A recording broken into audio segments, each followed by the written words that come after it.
Shalom Aleichem. This week Parashat Pinhas. We all know the parasha of Nachalot that we all know by the Torah. Basically, the boys can inherit the father. But there was an incident with Tzlofchad ben Chefer who died in a desert, and he had no boys, just daughters. And the daughters, Machla, Noah, Chogla, Milka, Betirza, they came to Moshe Rabbeinu alav shalom, and they said to Moshe, listen, our father died, he had no boys. Is it possible that we as girls inherit the land, the part of land that our father deserved in Eretz Israel? And they got so much honor for that, because we're renewing and we could really understand better the laws of inheritance only because of the question of these daughters.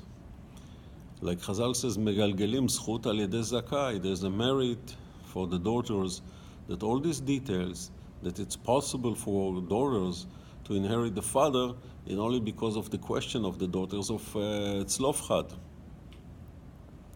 Now we have to understand that these daughters show tremendous level of faith, because by the time the moral was very down in Am Yisrael, they were very much in time of trouble after the sin of the Meraglim, the spies.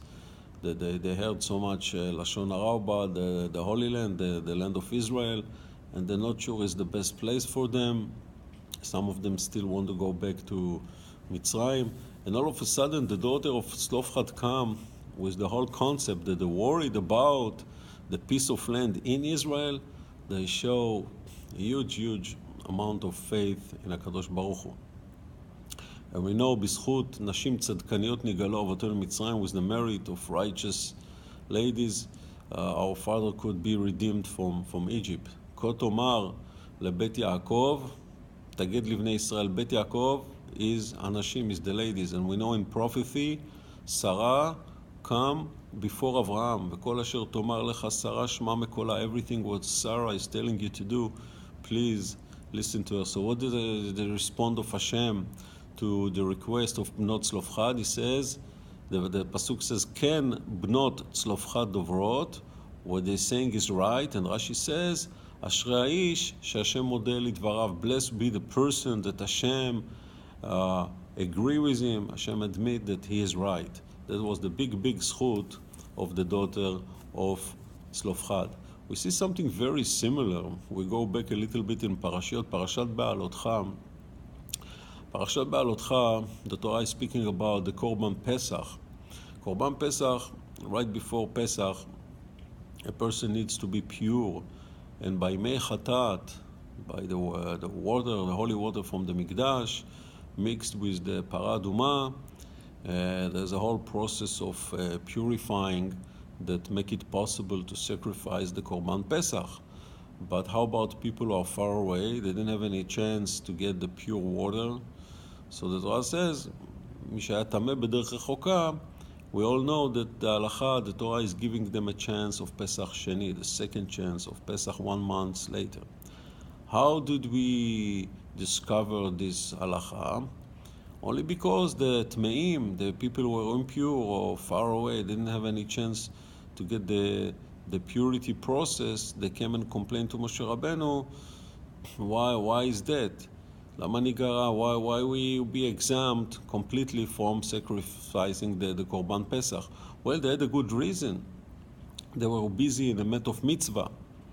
No, a person died, and was no one else to take care of him, to give him the last respect by burying him and doing all this memorial process. So they did. What's wrong about it?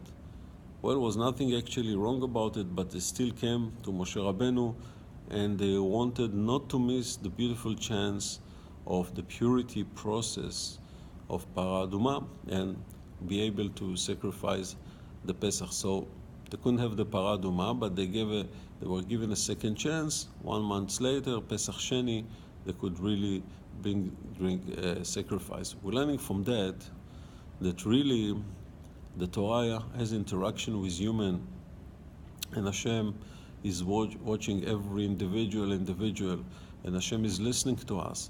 and Hashem considering us. And these two incidents, the daughter of Tzlofchad, the whole Parsha of Nachalot, and this the Pesach Sheni by the people who are impure b'derech rechoka, we see that a whole new portion of the Torah could be discovered by relationship between a human, a Jew, and Hashem. And it's extremely important because we could miss these two beautiful parashiot of the Torah. And on a spiritual level, everyone could be tameh in a way, everyone could be in a derech rechoka, mean being away from where it's supposed to be connected. And so to speak of, we are in 3 weeks now, we're all in a galut, we're in exile because we're not connected well the way we're supposed to be connected with Hashem. So I want to explain that, how important it is for us to reconnect with Hashem. There's a story about a doctor who worked in an emergency room in a hospital, and normally there were 3 or 4 doctors at the same time, at the same shift, night shift, and this day happened to be only one doctor. So he realized he's alone with few nurses around, so he jumped from room to room running, putting so much effort, so much energy to save people's life, to help people's health. And along the night, many more people came who needed help, who they were desperate in different situations, and the doctor really did the best he could. He gave medicine, he did small operation, and so on and so forth, just to save people's life.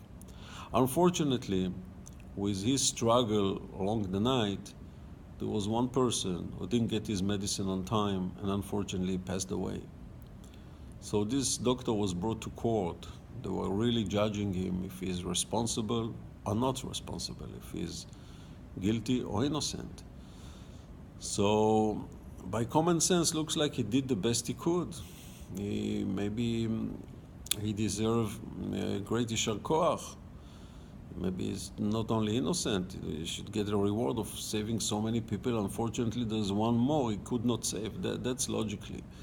But then the prosecution says, Mr. Doctor, we have only one question to you. We understand your situation, how desperate you were, and we appreciate you saving so many people's life. But there's one question we're very curious to know. What do you think about it? Finding out after a few minutes that you are alone throughout the night shift, why couldn't you make one phone call to other neighborhood hospital and just ask for help?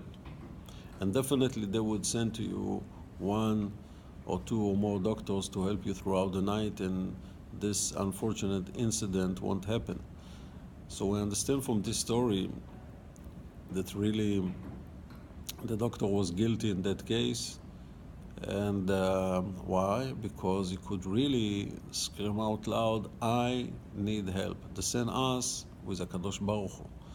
All the challenges of life, ups and downs, different situations, different places, different people, different things, all what Hashem wants from us, to really cooperate with Him, to interact with Him, to have a relationship. Archev picha v'amaleo, open your mouth, talk to Hashem.